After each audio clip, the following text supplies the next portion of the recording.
Alors, bonjour à toutes et à tous, on se retrouve donc pour ce deuxième épisode de cette série pour apprendre le JavaFX, pour faire une application en JavaFX.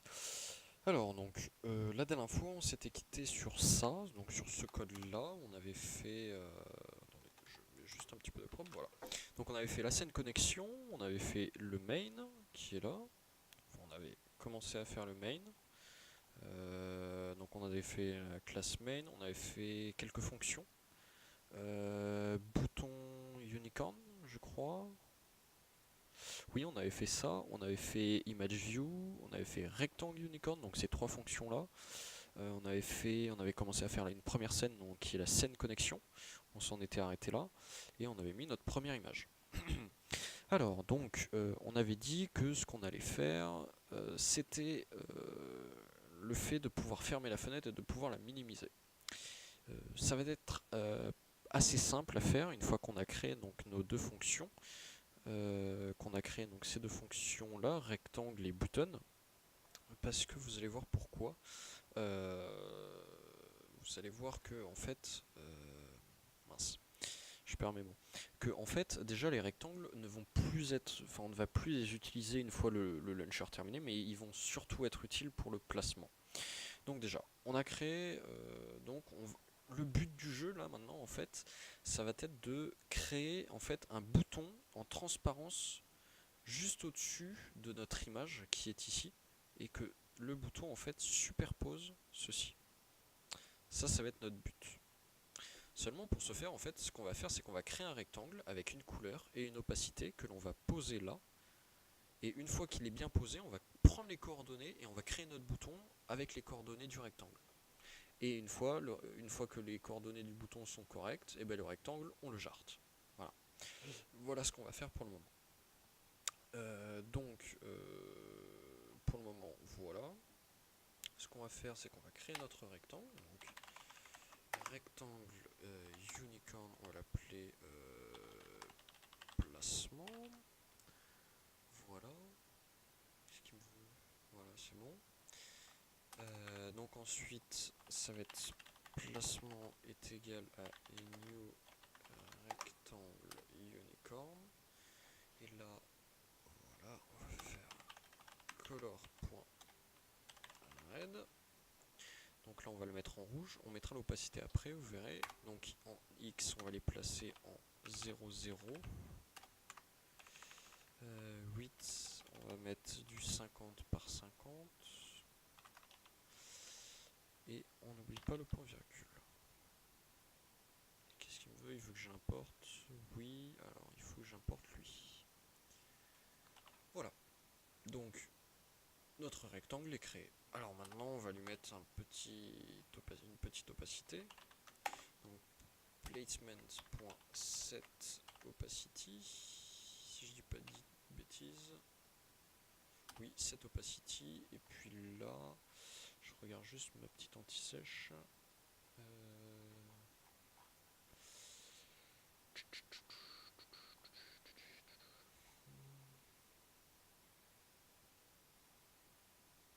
Mince. Si, voilà. Donc opacity property. Alors, ouais, c'est pas exactement ça. C'est opacity. Je pense que cette opacity, ça aurait dû fonctionner même. On va voir.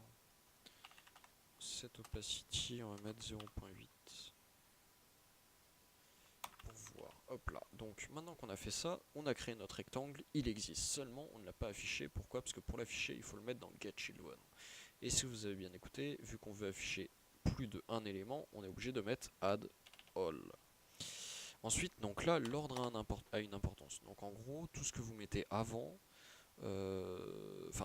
plus vous allez avancer, les choses vont se superposer. Donc par exemple, là, BG connexion va être superposé par mon rectangle placement. Et si j'inverse, et bien en gros c'est l'inverse. Donc en gros, c'est mon placement qui va être superposé par le BG connexion. Et en revanche, on ne verra rien parce que celui-ci a une opacité et pas lui. Je me suis compris, normalement vous m'avez compris aussi. Donc maintenant, on va regarder. Et vous voyez notre petit carré rouge qui est là de 50 par 50. Donc maintenant, ce qu'on va s'amuser à faire, c'est de le placer. Donc on peut déjà voir que 50 pixels de hauteur, c'est un petit peu trop. Donc on va peut-être essayer 40. 40 là, et pour ce qui est du placement en X, on va faire un simple calcul, en sachant que l'image fait 948 et que nous on fait 50, 948 moins 50 ça fait 898. 898. Et normalement on devrait être pas mal. Et vous voyez que là c'est à peu près correct. Donc mon rectangle c'est plutôt bien placé. Je vais juste lui enlever un petit peu de largeur, je vais mettre 40 aussi. Et par effet, je vais pas mettre 898, je vais mettre 892, ça devrait être pas mal.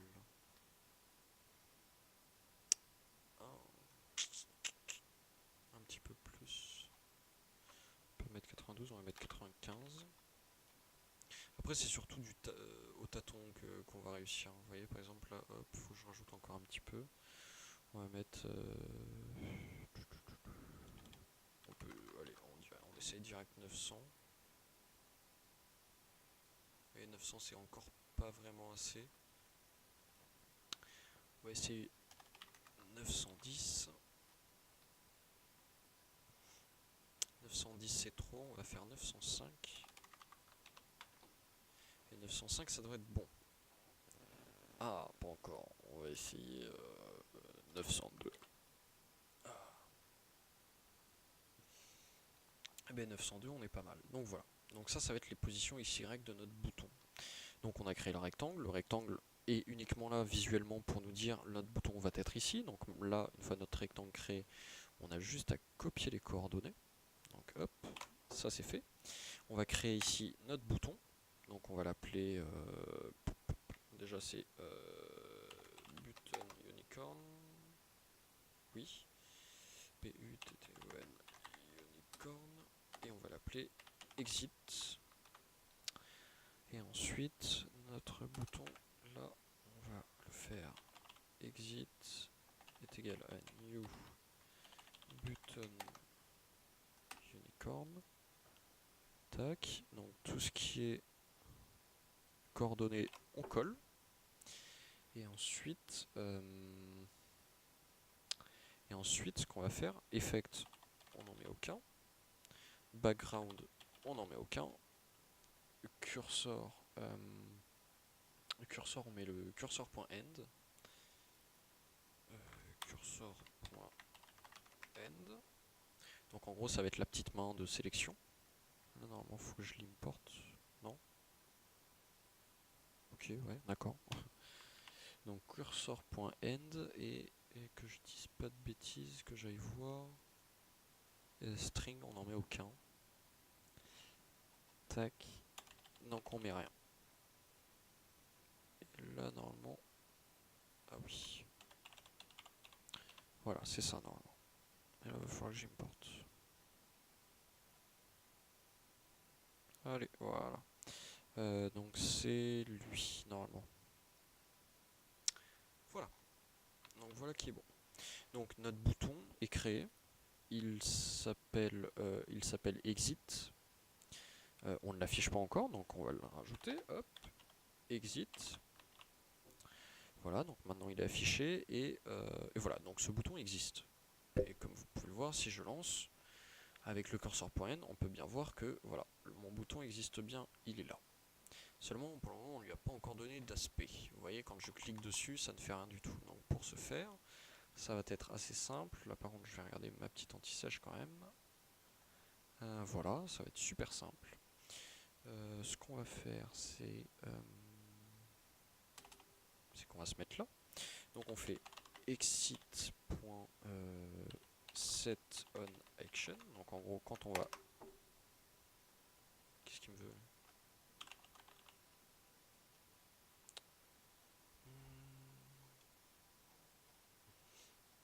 Ah oui, non, je suis bête. Faut pas que je le mette là. Il faut que je le mette à l'intérieur. Donc là, ça va être exit.setOnAction. Donc en gros, quand on va cliquer dessus, alors, quand on va cliquer dessus, j'ai dit setOn, voilà, setOnAction, on affecte à E, on va affecter tout ça. Et donc, tout ça, en fait, ça va juste être un system.exit avec l'argument, qu'est-ce qu'il me fait, .exit avec un argument 1. Allez, non. Voilà.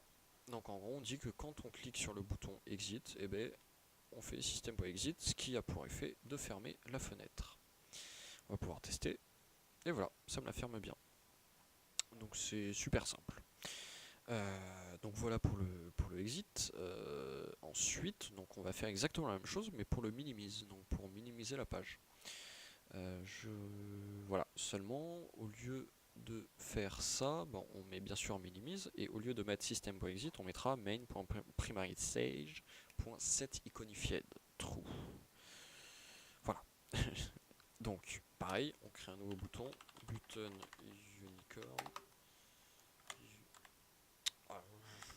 Button unicorn que l'on va appeler minimise. Oui, je sais, mes noms de variables sont assez choquantes, je suis désolé. Donc minimise, hop, on va pouvoir copier-coller ça. Minimise, button unicorn, curseur n, nul nul. Et là, donc placement, donc on va reprendre les coordonnées. Et là, je vais essayer de mettre du 850, 852, ça peut peut-être le faire. 852 c'est pas assez, donc on va essayer du 860, ça pourrait suffire. Mais 860 c'est à peu près bon. C'est à peu près bon. On va mettre du 862, ça sera mieux peut-être. Voilà, 862 c'est parfait. C'est parfait. Donc 862, on copie-colle les coordonnées de ceci, que l'on met pour le bouton minimise. Ensuite, on affiche le bouton minimise, seulement par ordre de positionnement, je vais mettre juste le minimise juste devant. Donc en gros, le exit se superpose sur le minimise. Alors je pourrais pas vous expliquer exactement pourquoi, mais c'est préférentiel. Enfin, moi je préfère le faire comme ça, j'ai mes raisons. Je ne saurais pas vous l'expliquer par contre. Voilà. Donc ensuite, notre bouton, on copie comme ça. Ici c'est pas exit, c'est minimise. Et ici on a dit que c'était main.primary stage.setIconified true. Voilà. Et donc là, on peut tester maintenant. Ah, donc on peut tester déjà. Quand je clique dessus. Oula. Oula. Qu'est-ce donc? Qu'est-ce qu'il me veut, ce bougre?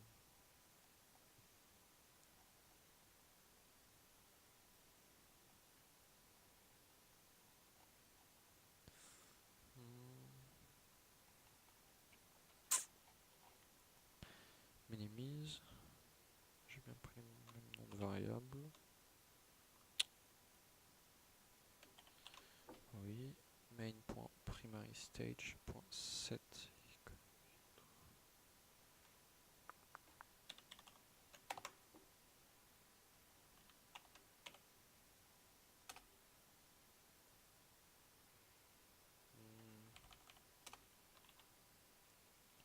Je ne vois pas pourquoi elle ne veut pas.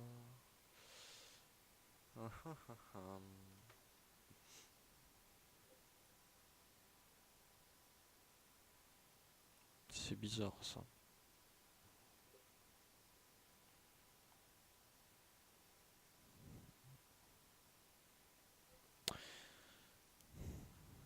Null pointer exception.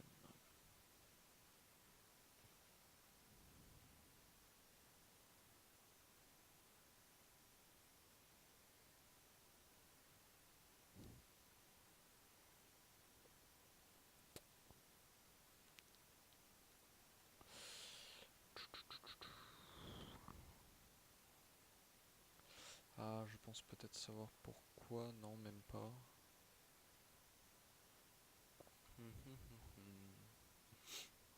Parce qu'en gros, ce qu'on fait, c'est que on va dans la classe main. Oui, dans l'application, point PrimRateStage, qui est là. Point,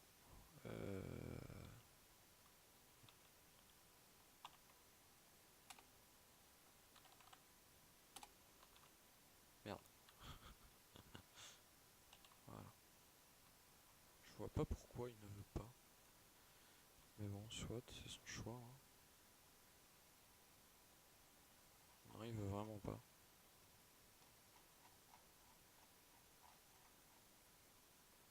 Le exit fonctionne, c'est bizarre. Enfin bon, bah, je vais pas m'attarder sur ça trop longtemps sur la vidéo. Je vais juste me mettre ici en commentaire problème à résoudre. Et puis, hors caméra, j'essaierai de trouver une solution à ce petit problème là, qui doit pas être bien grave. Donc une fois qu'on a placé notre minimise et notre exit, donc les boutons sont placés, le rectangle de placement ne sert plus à rien, donc on n'est plus obligé de l'afficher. Et on peut même se permettre de le mettre en commentaire, parce qu'on aura encore un petit peu besoin de lui, mais dans l'immédiat, plus tout de suite. On met à jour les imports. Allez, tu me fais ça, ce serait cool. Voilà, CTRL S. Et voilà. Donc, voilà qui est bon. Et donc, au final, on se retrouve avec notre page que l'on peut déplacer comme ça. Nos deux boutons dont l'un fonctionne et l'autre à moitié. Mais bon, comme dit, hein, ouais, il ne veut toujours pas. Et comme dit, je trouverai une solution hors caméra et puis je vous la proposerai dans un prochain épisode. Hein. Peut-être pas forcément le suivant, une fois que je me pencherai sur le sujet. Mais en revanche, le exit fonctionne bien, donc il me ferme bien l'application. Donc voilà. Donc maintenant, je vais regarder à combien de minutes on est. Bon, ça va, on a encore un petit peu le temps. Donc maintenant, ce qu'on va faire en fait, ouais, non. Vous savez quoi? Je vais couper donc le rec ici et ben on se retrouve pour l'épisode 3. Et dans l'épisode 3, ce qu'on va essayer de faire, c'est le positionnement du bouton connexion. Pour le moment, on va faire aucune vérification, etc. Parce qu'on le fera plus tard dans une suite. Mais ce qu'on va faire, c'est un chargement en fait. Voilà. Donc je vous dis à plus tard.